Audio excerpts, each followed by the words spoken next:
I think they've all admitted that. A.J. Dillon's had enough. He's like, I'm barely even playing this lot. I never seen a team like the Eagles who just do not like winning. There's a couple. I mean, Jordan Davis is always well, he's always positive. Always positive. Jihad Campbell, surprisingly very positive, considering he didn't play. He was intimidating people to pick Alabama in the SEC championship game. And I told Jordan Davis. Go ahead, Don. I told Jihad, I go, you guys should win because you guys have to win. Let's bring up Jeff Kerr, who joins us right now here on Birds 365. You can follow him at Jeff Kerr PHL. Jeff, what's going on, my man? How you doing on this Monday morning game day, Jeff? Oh, we got the Christmas tree up at the Kerr household. Yeah, that was all like it. Was it up last week? It was up, but it wasn't decorated. Yeah, it wasn't decorated. I remember seeing it, though. All right. That's my mistake. That's a bad job by me.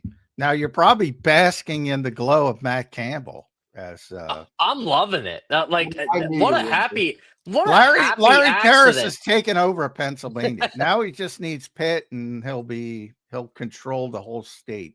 I said, I'll share the conversation. I text John on Saturday, and I'm like, did Nick Sirianni really name drop Larry Karras when asked about Matt Campbell? Of course he did. Well, he named him any chance he gets to drop Larry Karras, who, for those who don't know, and you should know, is the former coach of Mount Union who won, I think, 11 national championships at that level. He's the mentor of Nick Sirianni, Matt Campbell, and also Jason Candle, who used to coach Toledo. I believe he just got the UConn job. He did. Jason Candle's one of the reasons Quinyon Mitchell is here, by the way, because Nick is so close to him. He got all the intel on Quinyon Mitchell. But, Larry Karras taking over the world, man, taking over Pennsylvania. I have to laugh at Penn State fans and their conspiracy theories. So as we talked about last week, Big Dom was at the Penn State Rutgers game. And now the whole conspiracy theory is, Big Dom was there to give the Eagles a vibe or Penn State a vibe on Matt Campbell. I'm like, Matt Campbell wasn't on their radar at that Rutgers game that Saturday. So yeah, a lot of people turned Penn State down, which I'm surprised by. But I don't know what's going on with college football and NIL and all that kind of stuff. So that determines how much money you have determines how good the job is. But I'll tell you what, James Franklin, I used to tell you he's a hell of a recruiter. I don't think he's a great coach, but he's a hell of a recruiter, and that's more important in college. And I agree. Matt Campbell's a hell of a recruiter for what he does. Like he'll find these 3-star guys that all of a sudden look at the guys that Penn came out. Penn State needs 5-star guys. They don't need 3-star. No, I agree. But look at the guys that came out of Iowa State. He developed Dave Montgomery, Brees Brock Purdy. Yeah, Brock Purdy, Alan Lazard. I just watched Indiana win the Big Ten with a bunch of 3-star guys. Exactly. Well, Signet's a really good coach. And the rematch will be 47-10, but I digress. I don't know, man. I like that Indiana team. I hear you, though. I hear you. Are you predicting a rematch in the national championship there, John? No, not necessarily. I haven't looked at the bracket. But we want to go down that road. But by the way, that is some scripted bullshit with the college football playoff. I mean, that's a TV show. That's like Keegan-Michael Key doing the old joke commercial about the NFL being scripted. That thing was scripted. That thing was scripted 2 weeks ago when they bumped Alabama up over Notre Dame, and they were going to put Miami in because they won the head-to-head. That thing was fucking scripted. I don't understand why they need to reveal rankings every single week. Because they're idiots, and they box themselves in the corner, and then they got to go, oh shit, we got to get Miami in. How do we get Miami in? Yeah. And if out of this though, and I get it, I'm a Bama guy, and I can see the bias here with Alabama. But I will say this: I don't know why everybody is so pointing at Miami, Alabama. Like we have Tulane and JMU, and does anybody really believe that Tulane? Well, you know why they're in, right? Does anybody really believe that those are two of the best 12 college football No, player. of course not. It doesn't matter though, because the top 5 conference champions get in, so that's how they got in. Yeah, I get that. I'm saying that's a Yeah. stupid thing when the But conferences are nowhere. here's The NFL. It's not that the divisions aren't all created equal here, or in a way. I mean, No, I agree with Sun you. Belt, really? You won the Sun Belt, and then we're going to punish Notre Dame for playing lesser opponents. if you just want the best teams, you got to put in both Miami and Notre Dame should be in. Correct. There. Now, too many people, Notre Dame is like the Cowboys, right? So you got all the weirdo religious fans who love them, and you got all the people that hate them. So that masks what went on here because nobody can be logical about Notre Dame. But they did deserve to be in there. But there's other teams that deserve to be in there as well.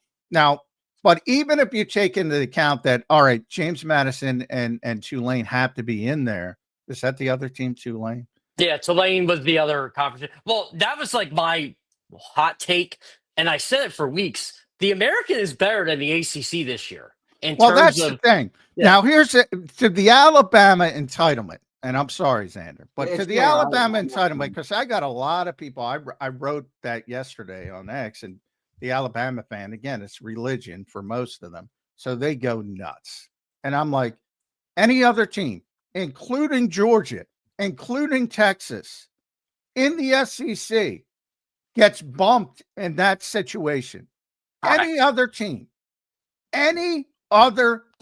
in that conference, forget about Vanderbilt and Ole Miss and all those schools that everybody talks about.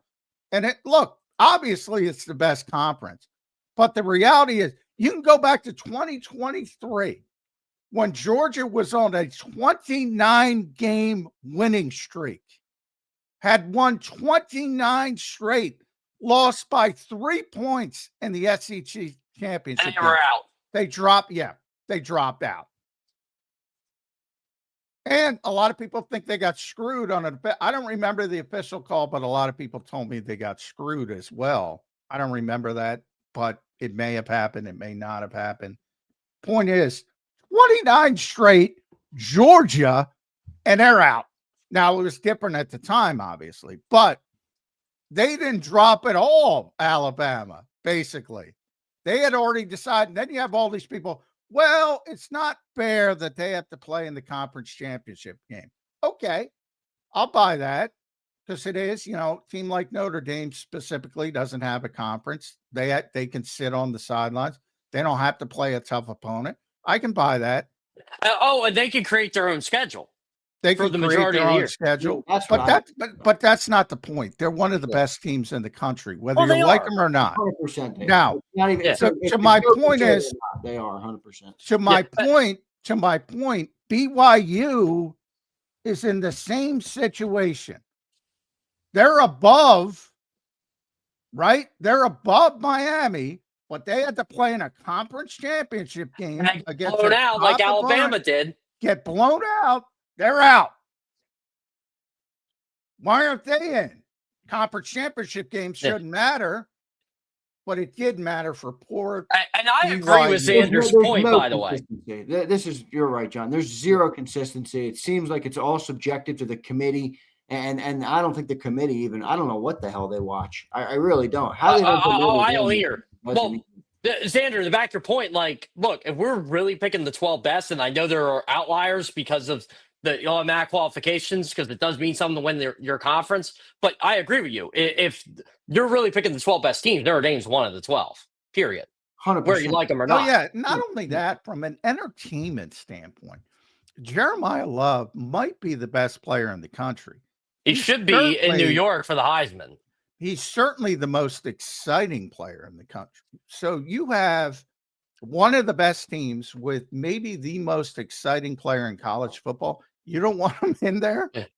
I'm really upset they're not playing in the bowl game because I kind of wanted to see them play in the bowl game and just destroy whoever they were playing. But here's the thing. Nobody's playing in that bowl game. Correct. Jeremiah Love's not playing in that bowl game. He'd play in the college football playoff. Jadarian Price is not playing in that bowl game. That's why these bowl games don't matter anymore. Yeah. There's no point in playing. And for all those people that say Notre Dame took the bowl and went home, blah, blah, blah. the I players don't think they did that. the players voted. They didn't want to go to some bullshit bowl. Yeah, they're not going to help the ESPN ratings and all that bullshit for Well, that. what does suck for Marcus Freeman, though, is those 16 extra practices go a long way for those freshmen and sophomores who are eventually going to be No, playing they on got that screwed. There's no that.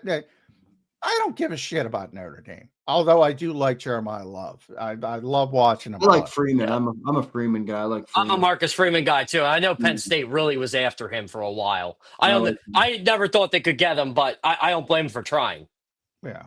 It's just absurd. And now I got to watch James Madison lose by 70 and Tulane and all these. No, you don't, John. Nobody wants them in. I get it. They won the conference. Yeah. Nobody wants to watch JMU and Tulane play against the Georgias and the Alabamas and the boys. I'm gonna calm you down right now. I'm gonna calm both of you down right now. We will not be watching those games because the NFL won't be playing at the same time. Well, that's and the Eagles true. Are one. Yeah, of those they stuck them on TNT. Those are the TNT. Yeah. But forget about James Madison Tulane. Does anybody remember the 23 college football playoff national championship game? Yeah, I get it. But I mean, the TCU game. Yeah, the TCU the fact game. There is like Alabama has beaten good teams this year. They beat Georgia this year. Who the hell is BYU beating? Look. That's a good question, Zander. Alabama's a good team. I'm not saying they're not a good team. I'm saying anybody else in their situation is not allowed. No, I don't disagree with that point. I don't. They do have entitlement. But my point to it is, if you're going to compare it, not you personally, but anybody in a vacuum, if you're going to compare it to BYU, this is why I don't like the conference thing. Because the conference is the only reason I compare it to BYU is because they're saying they're not even close. The only reason I compare it to BYU is I said I can destroy every religious person's argument. By religious person, I mean fan of their football program. In the case of, I had a lot of Alabama's people saying, well, they were already in the SEC championship game. Didn't matter because it's not fair because they're comparing it. They're comparing it to Notre Dame. So I said, well, what about BYU? They're in a poor championship game against a top 5 team, Texas Tech. They play poorly. They're ahead they're in the playoff before the game, and they're out because they lost and they played poorly in their conference championship game. None of it holds water, is all I'm trying to say. And Alabama is the most entitled team in the country. As I said, if that happened to Georgia, Georgia's almost as good as Alabama at this point from a blue blood standpoint. Out. Texas, almost. Certainly a blue blood out. They're not even in. Nobody considers Texas, even though they were playing some of the best football in the country. And they're one of the few teams that can win a national championship. Penn State won a conference championship, and a team, by the way, when we had divisions that couldn't win their division, got in over them. Oh, and Penn State beat them head to head. And by the way, Miami couldn't even play in their 8th championship game because they didn't get there. And the ACC champions didn't make it. Yeah. Because the Sun Belt champion was ranked higher than the ACC champion. If Virginia wins, they're in, and we don't see James Madison. Miami is in the playoff, and they're not even the ACC champions. See, this is what I would have liked them to do. Just go to this, right? Exactly. Look at the top 12. Look at the top 12 here. Would anybody argue with this if these teams made it? Maybe you would. Absolutely not. But that, to me, those top 12, that is what people want to see, in my opinion. But you know what, Zander? If you really want to spice it up, I would make some room for Tulane because I think Tulane is a good football team. Jeff, I knew you were going to back. I'm just telling you. I think Tulane is a good football team. I do too. They're solid. There's always going to be debate because even if you look at this, like to me, and if you could put that back up, Zander, to me, 13 and 14 are better than 12. And you'll have those debates, but I would live with those would be much less. You know, if BYU goes to in at 12, if it were up to me here, but just go. Well, if you want the best teams, I'd put Texas in at 12. But I know you can't because they have 3 losses. Although, again, Alabama has 3 losses. I think a lot of people don't realize that. Hey, Zander, we should play a fun game with this. Like, you should just put this up on X and be like, okay, name all 25 schools. I bet people can't get all 25. Oh yeah. Yeah, you're probably right. Especially I 23. hear what you're saying, John. I don't. But whatever. It would be much less controversy when you have clearly, like, if you ask me who has a real chance to win a national championship, and partially, I'm not perfect, but I look at Georgia, I look at Ohio State, I look at Texas Tech, Texas A&M, Notre Dame. Yeah, that's probably it. Oregon. I think Oregon has a chance. Texas, maybe Oregon. I got a soft problem. You got to put Indiana in there, John. Yeah, I don't. And they can prove me wrong. John They'll have like opportunity. As long as you say that, I'm good with you. I'm good with it. I'm good with the. They have every opportunity. I'm not saying they shouldn't be. They certainly should be in it. I like that Mendoza kid, man. I like that Mendoza. Well, he's going to win the Heisman now. Yeah. Well, yeah, he's on. I'll tell you what, Indiana's they got some good players on defense too. I think that's been good players all over the place, but I would and I don't. It's probably not going to work out. Did anybody watch that number 92 on Ohio State versus that Indiana? That guy. Oh yeah. What's that guy's name? I'm blanking on his damn name now. Perry, is it? Perry, something else. The lineman? Curry. Something Curry. 92. He was wrecking that game at the start. He's the guy who laid the hit on Mendoza on the first play of the game. That dude was. Yeah. Oh, okay. Yeah. I was wondering. I couldn't remember him making it. A monster. But all right, guys, let's move into some NFL here. We got the game tonight. Jeff, what's your thoughts, man? We had a lot of stuff happen this weekend with the Eagles where you got. We got bunnies being installed in the locker room. We got fake ones. Can I say, why is the Velveteen Rabbit in the Eagles locker room to begin with? I don't know. Say that again. What is it? What is it? Say that again. I was. Why is the Velveteen Rabbit in the Eagles locker room to begin with? What is that? I don't even know what that is. Oh, it's a children's book. It's like one of my inside jokes on the Positive Bunny. Yeah. I don't know. But the positivity bunny was there because A.J. Dillon wanted to make people smile because, it's a bunch of Eeyores. They are a bunch of Eeyores in the locker. They need more Tiggers in that locker room. Yeah, they're a bunch of Eeyores. I think they've all admitted that. A.J. Dillon's had enough. He's like, I'm barely even playing this locker room. I never seen a team like the Eagles who just do not like winning. There's a couple. I mean, Jordan Davis is always he's always positive.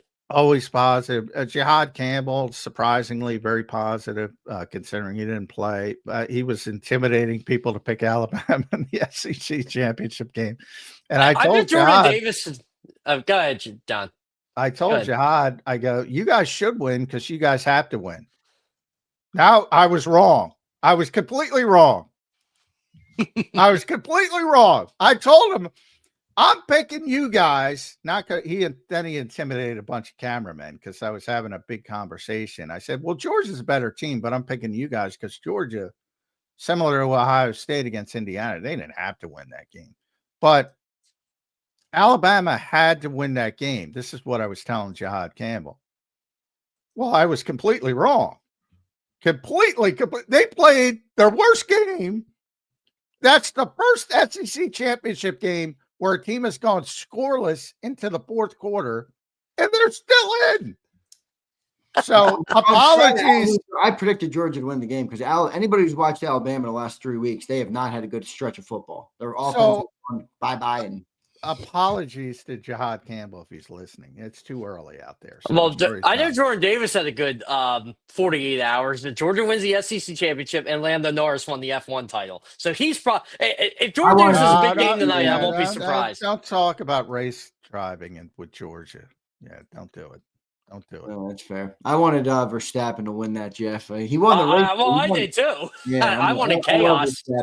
All right, Jeff, what do you make of the Nick Sirianni report from Tim McManus? And I think Jeff McLean also followed up on it, but just about Nick Sirianni, more involved in the Eagles' offensive meetings this week leading into the Monday night game. What do you make of it? Yeah, I'm honestly not surprised, to be honest. I mean, you got to change something, right? And you're not changing the play caller. And basically, it is his offense. So if we're going to really get in the nitty gritty here, he's going to be a more offensive being. He's going to be like, okay, maybe we do this. Maybe we have a wrinkle here. Like, And again, I think that's part of his job as the CEO coach, and his background is offense. So am I surprised over this? No, but they do have to do something, right? They can't just rest on their laurels here and think that they're going to figure it out. Yeah, I think it's more about messaging because, in Tim's report, he made it very clear that Kevin's still running the meetings. Kevin is still the play caller. So I think it's more about messaging and trying to get guys to stop pointing fingers, because that's been the messaging this week, and try to fix this thing together offensively. It's amazing we're here, though, and I do think, I'll tell you what, this opens up the door. Similar to the Saquon comments, this opens the door for all that speculation, and people are going to run with it. Well, the Sirianni's taking over, and they're not reading the article. They're not reading the nuance of the thing. So, it opens the door for the scapegoat. So Kevin's got 5 games in the playoffs to get this shit on track, or he's going to be Notre Dame. He's shit out of luck. You think it's a good thing, Jeff, that Nick is doing this? Will it help or will it hurt? I mean, it can't. I mean, you have a foot. I don't think it can hurt. Who hears that and they're like, Nick's involved, we're cooked. I mean, that's segment. Yeah. Can it get any worse than what it's been? The last? It would be hard to 6 quarters. I mean, look, this offense has been a disappointment this year. I'm not going to hide that, but you kind of need. I mean, look, this is the same guy anyway. That's what everybody says. I mean, what were we doing last week? We were ranking the blame on who the blame for this, and Nick Sirianni, to me, was higher than Kevin Patullo. So speaking of that, Chris Sims ranked the blame, and he maybe not ranked it, but he explicitly put it on Jalen Hurts' shoulders. We know he was jumping on that. Yeah. Well, what do you make? Well, I do think my problem with Eagles fans sometimes, and I get it, I'm guilty of it too. Everybody's gonna get mad. They just attack the messenger instead of they do. And I have a problem with that. I don't care what you think of Chris Sims' professional career. I don't give a rat's ass what you think. He is saying over and over again, he's hearing from people in the organization, people that have left, coaches that are in the organization, and coaches that have left, that the quarterback is the number one problem in the offense for why it's run in the simple way it's ran. And when you lose the running game, running this style of simple offense, it gets ugly quick. I think that's it goes back to what we were talking about last week. We don't know if he wants to run or not, which is a problem, because I think we have to have that +1 in the run game. If they don't have that, you're getting the result, Zander. So yeah, that's where Chris Sims' messaging comes in. Which is not new. I mean, again, yeah. We talked about this last year. Oh, yeah. I've been talking about it forever. The same thing happens because it's Groundhog Day. We get the OTAs. We see a bunch of motion or slots or shifts or, pass. That's what OTAs are. But training camp, you see the trying to evolve the offense, and then they get to the regular season. They generally try it for a few games and scale back. It's Groundhog Day. It happened last year, but the run game was awesome, and the offensive line was awesome, and it carried them to a Super Bowl. Yeah. So, and that's the big deal going into. There is a game tonight, shockingly. There is. But I'll tell you, Jeff, every time the Eagles don't play, only good things happen for them. Injuries. It's true. Geno Smith gets hurt. Every time they play, it's not always. No. Every time then it's tough.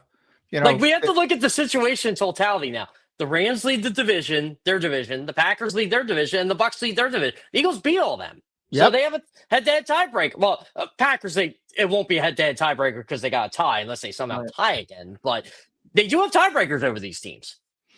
Yep. And if they run the table, there's a good chance they can get back to that number 1 spot. Now, can this team run the table? Probably not. I think they're going to end up with the 2, honestly. I think they'll end up with the 2 seed like they were last year.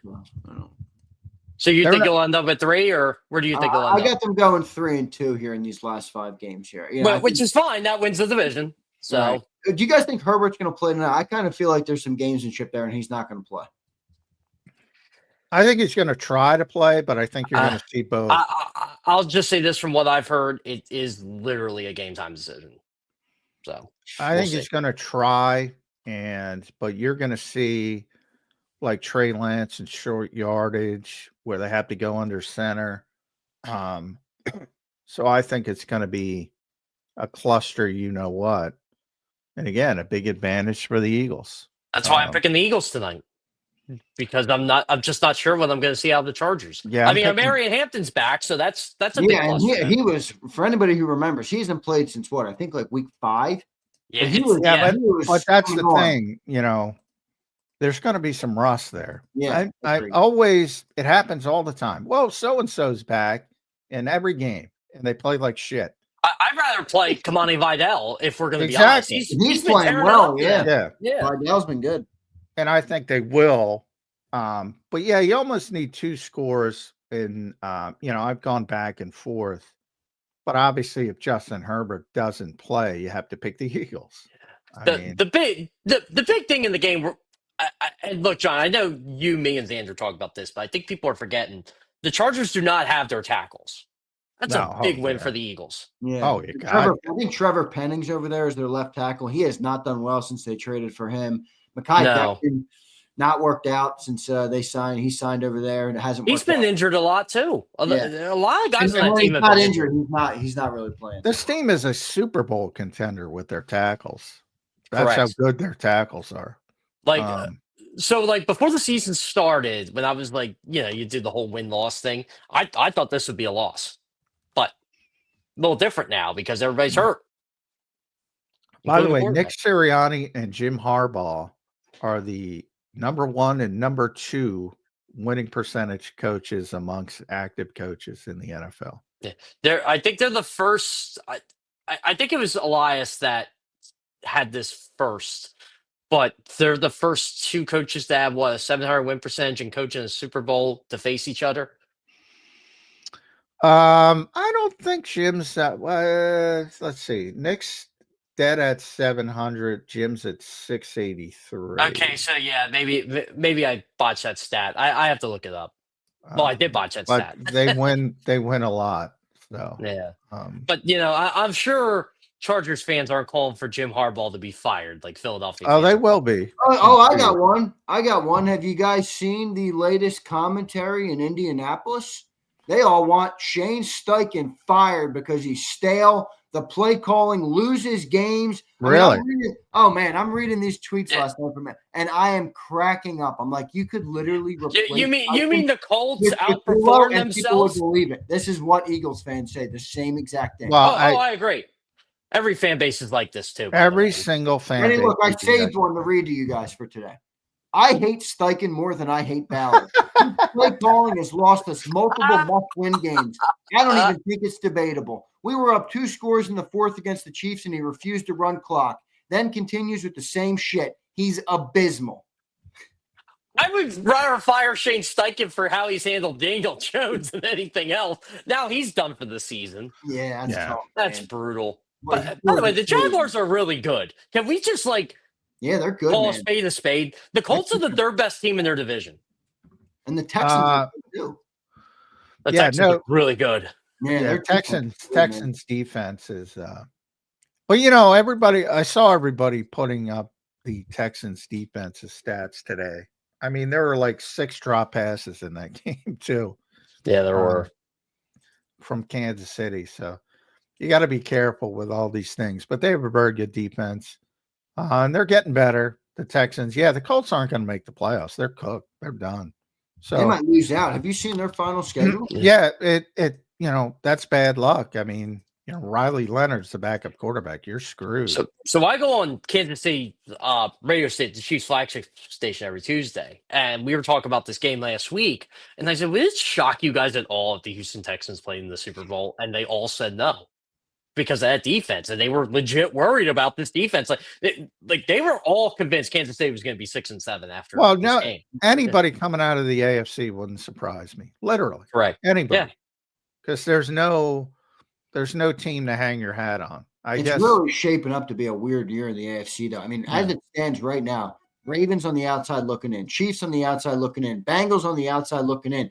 I mean, you got Broncos, Patriots, Jags, Steelers, Bills, Chargers, and Texans right now. Did you guys see the end of Ravens Steelers yesterday? Oh, yeah. Yeah. No. That was I brutal. thought you were talking about the Bills Bengals. That Bills Bengals. Well, that game was crazy too. But Ravens Steelers was like, come on, like, and the Ravens didn't deserve to win, by the way, because they played like garbage. But that's a catch. Yeah. Oh, I agree with that. The likely catch. Yeah. How much snow will be on the ground when the Eagles travel to Buffalo in a few weeks? Probably will. Or maybe good. maybe the Bills had their big snow game this year and the Eagles lucked out. Middle of December, end of December in Buffalo, my friend, there's going to be some snow. Well, there's definitely going to be snow on the ground. The question is it going to be snowing during the game? My biggest takeaway from the games were yesterday, and I'm going to go back to John's favorite team, the Minnesota Vikings. How bad are the Washington Commanders defensively that you let J.J. McCarthy just tear you up? Well, I'll tell you this. You know, what that game proves more than anything, and what the Eagles prove more than anything, if you don't turn the football over, you're going to be in games. In that case, that's the first time JJ didn't turn it over freaking 3 times. Played a clean game. Wasn't good. He was carving them up, though, for a stretch there. He wasn't good, and I only saw I didn't see the game, but I saw You didn't miss much. I was watching Red Zone, and they didn't even really go into that game much because it was just 2 irrelevant teams. But you get to see all the scoring plays. Most of the scoring plays are wide open, easy throws, which speaks to your point about the Commanders. But he didn't turn the football over. I mean, that you're going to be in games if you don't turn the football over. I don't know why people can't figure this out. Eagles fans can thank me, by the way. My 2 locks of the week ended up being losses. The Cowboys and the Commanders. Yeah. The Eagles are lucky to be in the East right now. The two bottom teams right now in the NFC are the Giants, the Commanders, second. I tried to tell people this division sucks. Like, it's terrible. Stop. I mean, the Cowboys are sick. Giants are in. The Giants are getting the number 1 pick as of today. Zander, how did you like my tweet last week? I saw you favorite it. Did I like it? All right, that means I saw about the Giants' losses, their worst of the season, and people were coming at me left and right. I'm like, it was like you should never lose to that team, especially the way they did. Yeah, that was brutal, no doubt about it. Well, Jeff, you want Joe Shane taking the number 1 pick in the draft? Oh gosh. Who's going to be the number 1 pick? Good question. Mendoza. No. But he's not going to take him, though. Take it to the bank, John. Mendoza's going number 1. If somebody takes him number 1, all right, good luck with your process, man. You watch. That is a disaster waiting to happen. Oh, I don't think so. I think he's got immense talent. John McMullen does not like Kirk Signetti or Indiana football. No, he does not even like the QB. John is an Indiana hater today. I don't believe him. The Big Ten over Ohio State, and John didn't even put him on a short list of teams that could win. I don't believe in them. But the best guys are.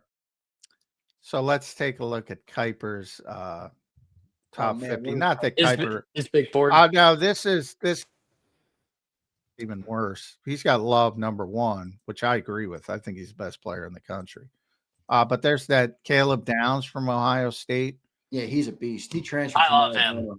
And the Miami edge rusher, I think his name is Bane, like the Batman villain. Yeah.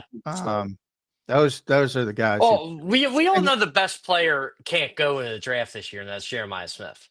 Yeah, he's not eligible yet. But I don't know. Nobody's going to take a running back number 1. I don't think anybody take a wide receiver number 1. I would love Jeremiah Love number 1, but that's not going to be a thing. I would take him top 5. I'll tell you that. Somebody better take him. Now, I don't give a I don't give a shitload if the shelf life is 4 years. Take Both it. of you guys have been around long enough to know the cycle will start for the draft. The quarterback will get we pushed Oh, both yeah. know where this like is they going to end always up going. Oh do, yeah. and they'll pick one of the quarterbacks. And I But, don't Okay, but let's play this game. the Giants aren't Titans- taking a quarterback. They aren't because they Right. think they have their That's quarterback. true. Will Let's they play end up this in game. one pick? I don't know. Let's play this for a second, just for fun. Now, I know they won yesterday, but say somehow Tennessee gets the number 1 pick. You don't take a quarterback 1, do you? They can't, unfortunately. They should, but they can't. That's why shitty teams are shitty teams. When a guy's not worthy of going number 1 and you have number 1, don't fucking take him. Don't take him. And they took him. Don't take him. You'll be bad again, and you wait for a year where he's there. And they were bad with this guy anyway. So what's the difference? They fired their coach. The fact that they're in the conversation for number 1 tells you how well it's going. I actually think the Browns have a better future quarterback right now than the Titans do. Shador's look good. By the way, I don't know what the hell Stefanski's doing, but he's starting to make himself look like a real asshole. He's getting fired. I'm telling you that right now. He's going to get fired. He's starting to make himself look like a total jerk. He's a good dude, man. Kevin. I don't care. I do like Kevin. Like an asshole the way he's handling the situation. I don't care if you don't like Shador. Yeah, by the way, he's the quarterback of the team. Either rock with him and help him and go through it with him. Well, I said that. I agree with that. You gotta. Yeah. And I haven't paid attention to some of that, so I can't really. A lot of it's like not. But I'm telling you, Shador Sanders is not as bad as people are making him out to be. No, I will say this, because Brian Flores did the same thing to Tua in Miami. He was like, but he didn't do it publicly. It just came out afterwards. He was like you, dude, you suck. But you shouldn't do that as a head coach, to say the least. But I don't believe Kevin Stefanski. I don't believe for a second he's doing. So, of coaches that we think are going to be fired, right? Pete Carroll. I guarantee you, up there, right? If Kevin Stefanski is getting fired, he's not going back. He's getting another head coaching job. Oh, he will. I've written that for CBS when I had to do my head coach rankings, like the firing rankings. I said, if this guy gets fired, he'll be hired quick. I guarantee you. He's not the guy who's going to have to go back to being a coordinator. He's getting another head coach. If Pete Carroll gets fired, he's never getting another job again. Well, he's 75 years old. I mean, the quarterback has like 400 plus yards of offense and 4 touchdowns on the day. He brings you back to have a chance to win the game, and you take him off the field for the 2-point conversion. I mean, what world? I didn't see it. What did he do? Run a wildcat or something? Yeah, he ran a bullshit play. It was worse than Ben Johnson giving the ball to Jamison Williams in the playoffs. I mean, it was an abysmal play. It had no chance of working. So Xander, this is how funny like that all was. That last play, when I saw that, I literally had to turn off the TV. I was going to the Sixers game last night, but I literally I'm like, all right, I see enough bad coaching today. I haven't even gotten with the nice game by Joel, by the way, last night. Oh, nice yeah, game. he looked great. I thought you were going to say nice game by LeBron, because he had a great game last night. Yeah, LeBron had a good game. Maxey, when did he ball out? He balled out a couple nights ago when they against Golden State. Oh man, that was a fun game too. That was a really fun game. I watched. What was Embiid like? 4 for 18. 4 for 21. 4 for 21. Oh, I gave him too much credit.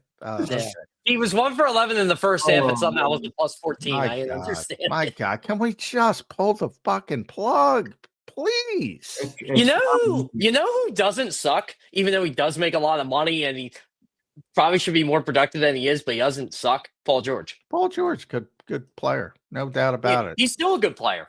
Got to be, got to find a way to stay healthy and be on the floor more. Yeah, but he looked pretty good covering LeBron last night. Like LeBron had his issues against Paul George until late in that game.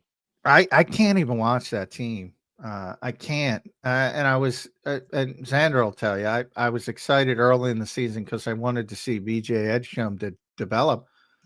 They're not developing him because they got to get out to this moron. I'm sorry. And VJ's a good player too. Yeah, he's a very good player. Just sit him. And I don't care if you don't get anything for that. That's done. That is the ultimate take the L. Anything. Yeah, it's the ultimate take the L. Just take the L. You lost. Exactly. You got to get these young guys developing together. And he's just a stopper, not only on the floor, a literal stopper to everything in that organization. That's why that game Thursday night was so fun, because They played all those young guys with Paul George, and it was fun to watch. Yeah. And it's almost you have to tune in to see if he's playing, and then tune out. Literally, I saw he was playing. Was like, oh shit, we got to beat tonight. He blocked LeBron last night and acted like he was like the champion of the world. I know, I'm like, come on, dude. Give the guy a ring for the block. It's like he is, and people are going to take this and go in a different. Look, the guy is not going to be what he once was. It's gone. So if he's not one of the best players in the world, and anybody holding on to that hope, I mean, my God, come on. And now he's just harming the development of the younger players. And it's not fun to watch on top of it. Yeah, you had your run with him. Yeah, that's it. I'm with John. I mean, anybody who thinks Embiid is returning to himself. And I love Joel Embiid, but I know what he is, and he's not what he was. The guy, the knees are cut. I mean, his jumper's flat. He barely jumps when he. And from what I heard, he's basically holding the organization hostage. He'll show up and say, he wants to play in this game, and then I can't play in this game. You can't run a team that way. I would not want Nick Nurse's job. Cut him. I mean, can you cut the guy? I mean, I take Nick Nurse's job. By the way, that was an egregious move by Morey. They extended. This was supposed to be the last year of his deal, and then they gave him. I know. Well, that's what makes it worse. They on paid top him. of this one. It's like, holy crap! I don't know. And they knew he was hurt when they paid him. That's what I don't get. All right, Jeff, real quick tonight, brother. What do you got? What's the plan tonight for the Birds? How do you think this game plays out? Eagles, Chargers. A lot of injuries on both sides. Eagles are missing their maybe their two best players, Lane Johnson, Jalen Carter, at least two of their best 5 players. Obviously, the struggling offense. How do you see it playing out tonight? I still think the offense is going to struggle without Lane Johnson. I mean, there's a correlation there. So I think Fred will be fine. Yeah, well, Fred's going to be fine. I'm just saying there is a correlation. I'm joking. But everybody when Lane was out, Fred will step in. But also, yeah. Like Lane's not a Hall of Famer, but I digress. Who I think's gonna have a big night? The Jalen Hurts and Jalen Phillips. I think they're gonna have big nights tonight. Jalen Hurts playing well recently. Really since second half of the season, really, ever since Jalen Phillips has gotten here. Yeah, I could see that. Terrible tackles with the Chargers. If Trey Lance is playing, boy, oof. I mean, it could be ugly. Sacks. Yeah, he'll take some sacks. I was actually kind of hoping for his sake that the Eagles could have claimed Slay. I mean, they did put in a claim for him. I don't think he would have done much here, but I think it would have been cool to see him end his career. But he could have started against Trey Lance and would have been fine. Oh yeah, wow, he could start against anybody and be an upgrade of what the Eagles are rolling out there. I think that's what people don't get, and that's why I got so upset last week when. I'm saying, hey, look, he does want to come back. He does. And he sucked in Pittsburgh. I'm like, it's not the same. It's not. Yeah, I don't know why people don't understand that. What's his passer rating this year? Every situation is not the same. Is it really that hard to understand? Like, there's a reason why he had career best numbers across the board at age 34 with Vic Fangio last year. Yeah, accepted it. Unlike Jalen Ramsey and Xavier Howard, Yes, as you get older, you have to change. Think about Rod Woodson and Charles Woodson going back to safety. You have to change. And Slay accepted that, and he played very well. Yeah. And would he be up to the level he played last season? Probably not. But would he be better than Adoree Jackson? I take that bet. Yeah, and Q and Cooper DeJean love him. Like, everybody loves him. Yeah. He's a likable guy. I think he would have brought that he would have been better than the positive bunny in that locker room. I told you that.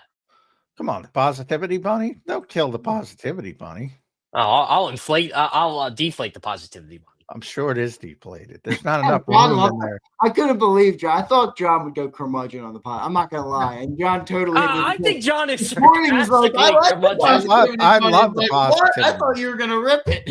I love the positivity, Bunny. This city, I'm telling you, if the Eagles win this week, you are going to see people wearing bunny hats all over the place. Know. You You're know right. You're right. But if they lose, you'll be seeing people burning. They might not celebrate Easter in Philly next year if they start losing. You know, I was actually looking for it on Amazon as a joke, and I couldn't find it. So kudos to them. AJ Dillon, the other AJ. Yeah, who I thought would not be on this team right now. Yeah, me too. I thought, that Howie must have promised him that he'd keep him because he's done that in the past. He did it with Gates. Yeah, he did. That's my guess. But hey, maybe he. I think more than the positivity, Bunny, it's the schedule and playing Trey Lance and Kenny Pickett and Marcus Mariota over the next 3 weeks would help that. But I'm excited to see Kenny Pickett on Sunday. Are you? Well, good dude. I love Kenny Pickett. Yeah. He was great to talk to in training camp.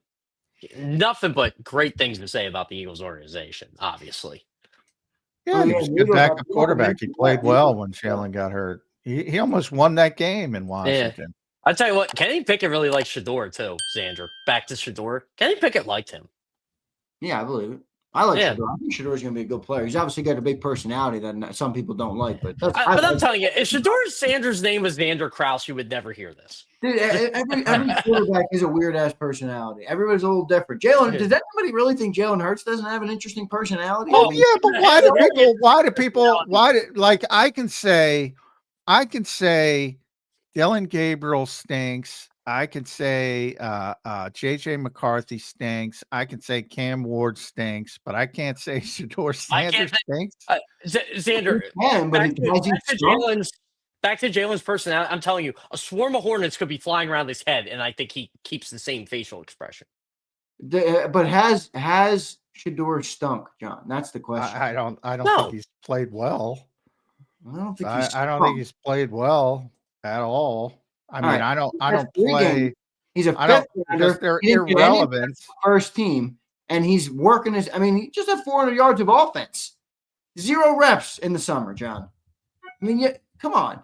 These guys if look, I guarantee there's nobody I've given more shit than JJ McCarthy. That's true. You've been ripping that guy. If he shows up 1 week and throws for 340 yards, it wouldn't surprise me in the least. They're all NFL players, but I'm not going to tell you because he puts up some numbers. He's playing the position well because he doesn't play the position well. And if that changes, I'll tell you that as well. I think Shador's biggest weakness is he tries to make something out of nothing too early. Which is certainly not a rare thing with young quarterbacks. But no, I don't think he's played the position well at all. But, that's a bad situation. That is a very bad situation. And they all, to the point that they're saying, well, maybe Deshaun Watson could be a bridge next year. Let's add in the context that when's the last time there's been a successful quarterback in Cleveland? Well, they've had successful seasons. Bernie Kosar? Is that the last successful quarterback? Kevin Stefanski's a 2-time coach of the year. Because he's lifted an organization that is so brutally awful to mediocrity and to the playoffs. Exactly. But for the overwhelming amount of time, no matter who the quarterback is, the team blows.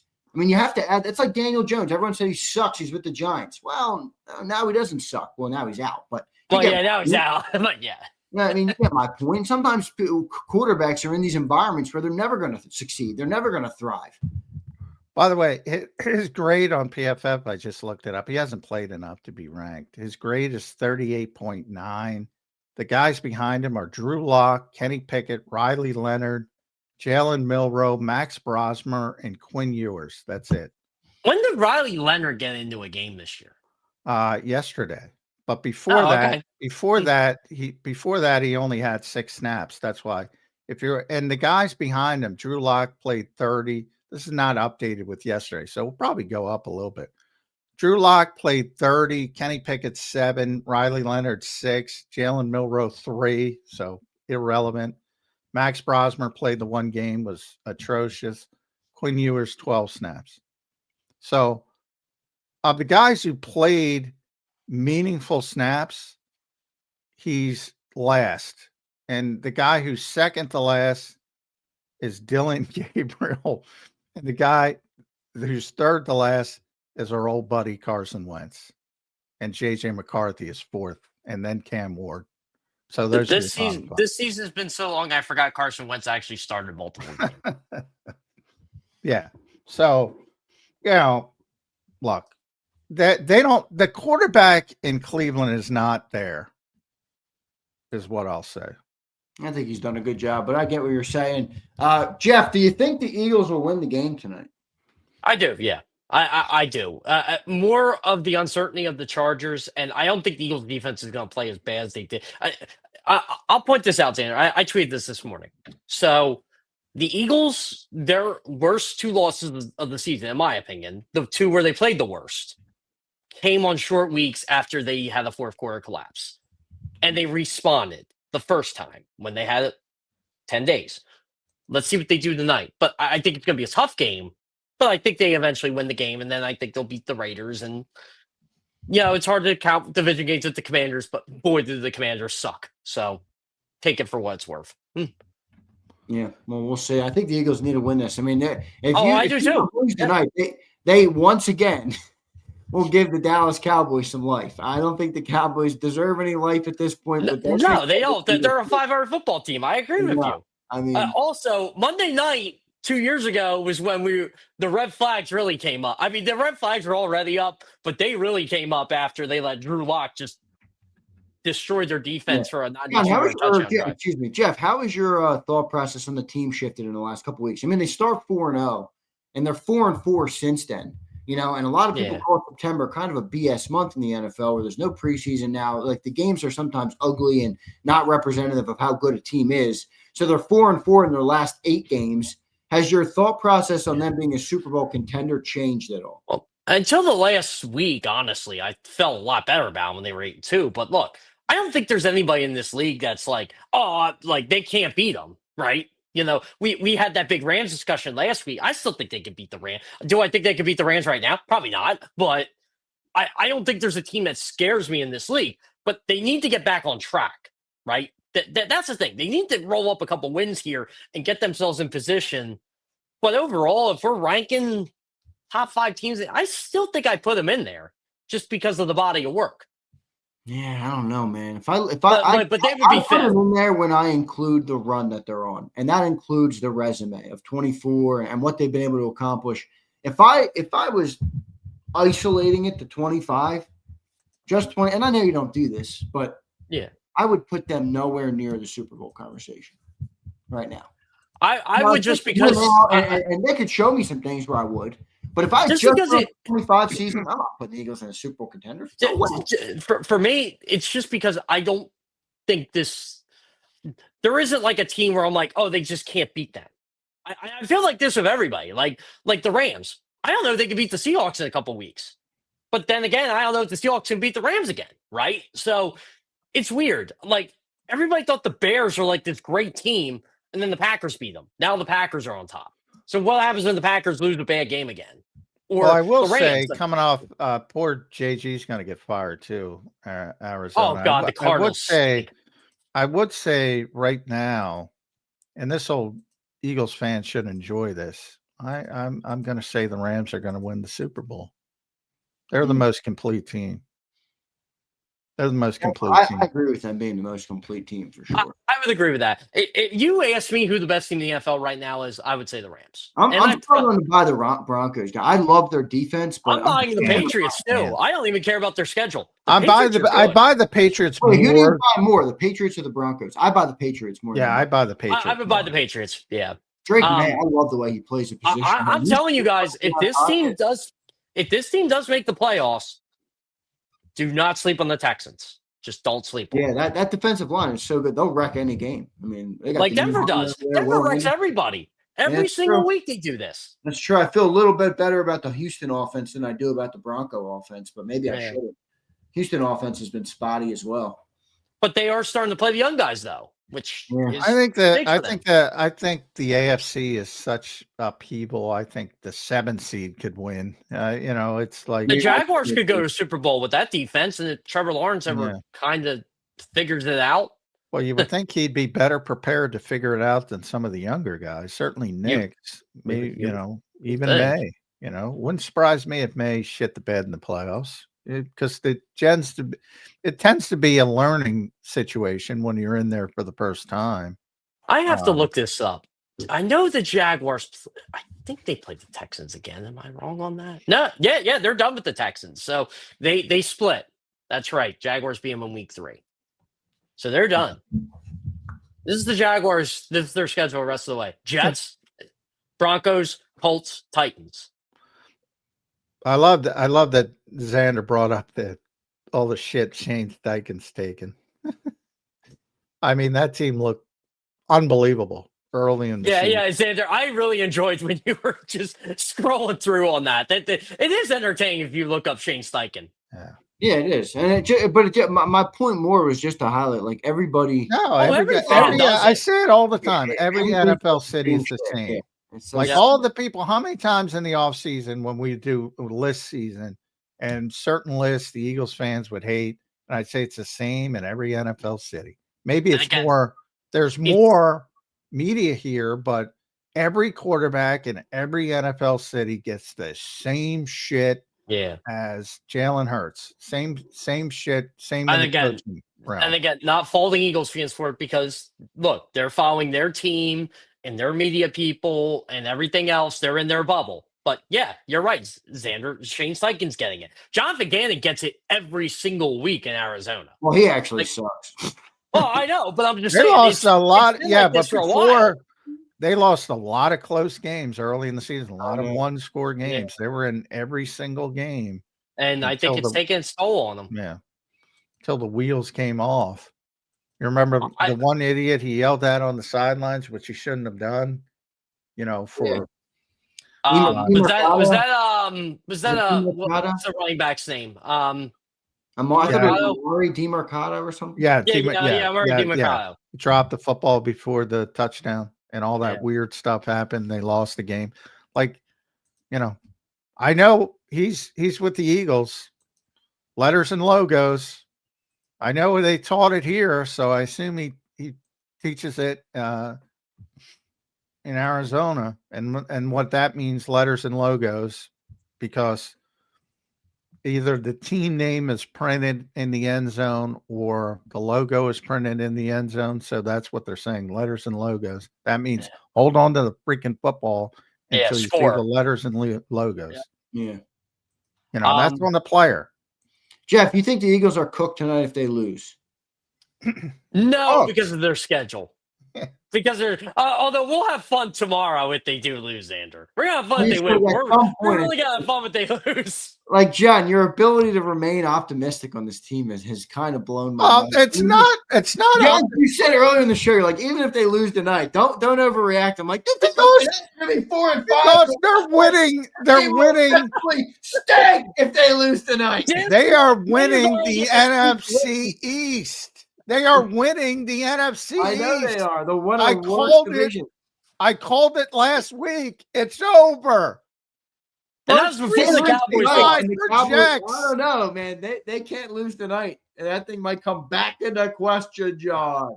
Are we sure the Cowboys are going to go 4-0 to end the season? The Eagles have won the NFC East. I'm not going back on that. That's the Birds' projection. I guess I'll have to go down with the ship if that ends up not happening. All right, Zander, who has a better chance to win their sporting event tonight? The Philadelphia Eagles against the Los Angeles Chargers, or the Boyertown Bears against the Norristown Eagles? Unless you get Wyatt Reckner involved, is it what? No, Rayner, whatever the name is. I like the Boyertown Bears tonight, Jeff. So, are you watching the game? You might not. You probably might. Our game is at 6:30, so we should be back by He'll be probably you'll sometime get in the first quarter. at least at least this some of the first quarter. Good stuff there. I said to John, I'm like, if I apologize if I'm not paying attention much in the first half. Yeah, well, that's fun. All right, Jeff, man, your final thought here. It's a Monday Night Football. I think it's a must-win. I know it's not in theory. They're going to win the East, as John's probably. They're probably going to get in the playoffs. Projected. I think it's a must-win. AP just called the race as well. Nah, KP ain't calling shit. The only thing you got to worry about Associated Press. AP. Oh, AP. Okay, I think he said KP. Jeff, your final thoughts here on a Monday. Look, I agree with you, Zander. I think they do have to win tonight, just kind of stop the bleeding. I think they are going to win tonight, but yeah, it's going to look bad if they're 8-5 tomorrow.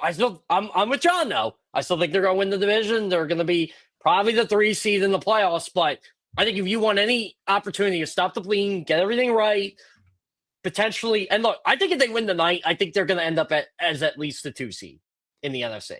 Jeff, just because of their tiebreakers. You want to run for office in Boyertown. The politicians answer. I agree with Zander here. I agree with John here. Oh, no, I do. Like, I don't think you two are wrong. No. What's the score? What do you got? What do you got scored tonight?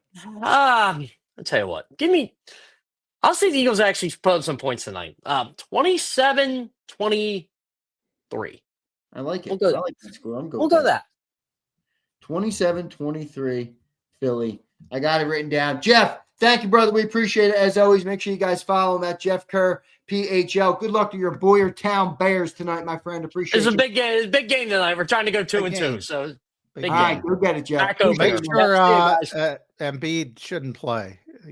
Oh, yeah. We wouldn't take him. You want to go 2-2 and Embiid should not play. We're trying to move the ball here. We're trying to run. We're trying to cut and stuff. So you don't want a ball stopper? We need fast break offense here for the yeah. Well, Joel would be the best player on the court. I just don't know if he'd be available. Would he? I don't know. Well, maybe. All right, Jeff. Thank you, buddy. All right. See you guys.